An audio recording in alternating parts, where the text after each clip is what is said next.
talking about which bike is better, the CBR250R or this blue. Alright, welcome back to Moto MC. Today we have this beautiful 2011 Honda CBR250R with no ABS. This is a perfect choice for riders just entering the sport. Great for whipping around the streets. This 4-stroke single-cylinder fuel-injected engine beast simply will not die. The Honda engines are so surprising.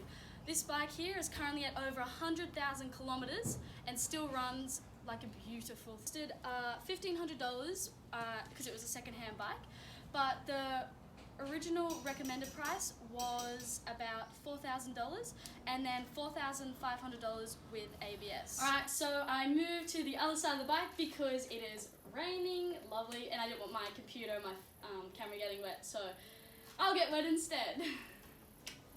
Its broad power band and a light package allows the easy handling of this entry-level sport bike. It weighs in at about 163 kilos, which the 2021 version is actually just 1 kilogram heavier. This bike, being so light, makes it easy to maneuver and light to handle. It has 4-valve head, dual overhead camshafts with fork roller rocker arms for valve actuation and liquid cooling. This bike is great during low speeds when you're going through town, commuting and running errands, but also packs a punch on the corners around the mountains and hinterlands. It has a good mid to low range and makes most of its power at 8,000 RPM. This is able to be done because the steering is remarkably lightweight and responsive. So, this bike's top speed is recommended to be about 140 kilometers an hour. However, they have tested it and it can go 150 to 175 kilometers an hour, so a lot more than the recommended speed. So as you can see here, we've got our little unicorn and our sick knockin' futs.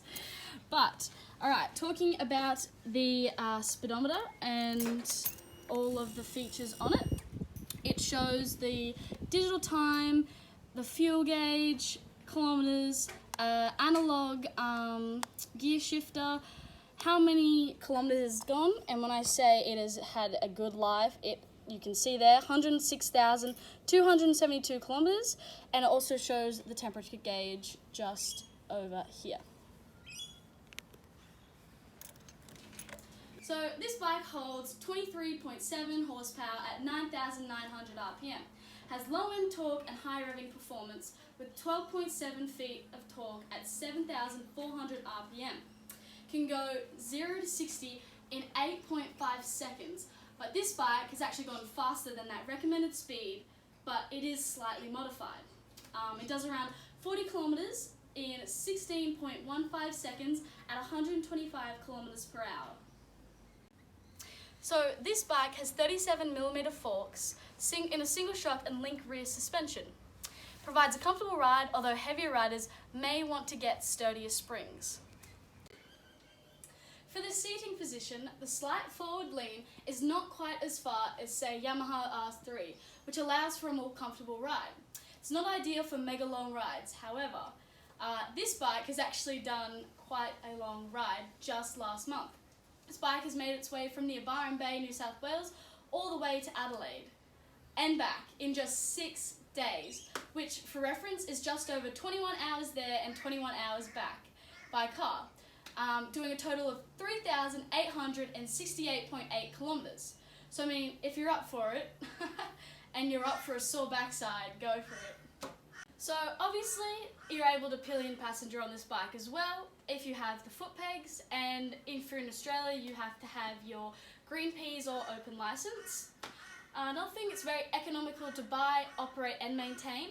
The owner of this bike has changed the oil a total of 5 times, so every 10,000 kilometers as recommended. Still runs just fine with over 106,000 kilometers to the meter, as I showed you guys earlier on where the fuel gauge and the tachometer is. One safety feature to be aware when buying an older second-hand bike such as this is the fantastic ABS system, anti-lock braking system. Especially for entry-level riders, this is very important to have, which is actually not on this exact bike, the 2011 version, because this one came with non-ABS. But with the new updates, like 2021, the ABS system is actually compulsory to have now. Overall, this 2011 Honda CBR250R is a great entry-level sport bike to all the new riders to get comfortable, basically. With low horsepower and a smaller engine, this bike is fantastic for new riders or someone who is looking for a bike that's not too heavy, easy to zip around from A to B. It was a cheap option for a second-hand bike that is very comfortable, competent, aerodynamic, and fun. Stop! Before you go, make sure you like, comment, and subscribe.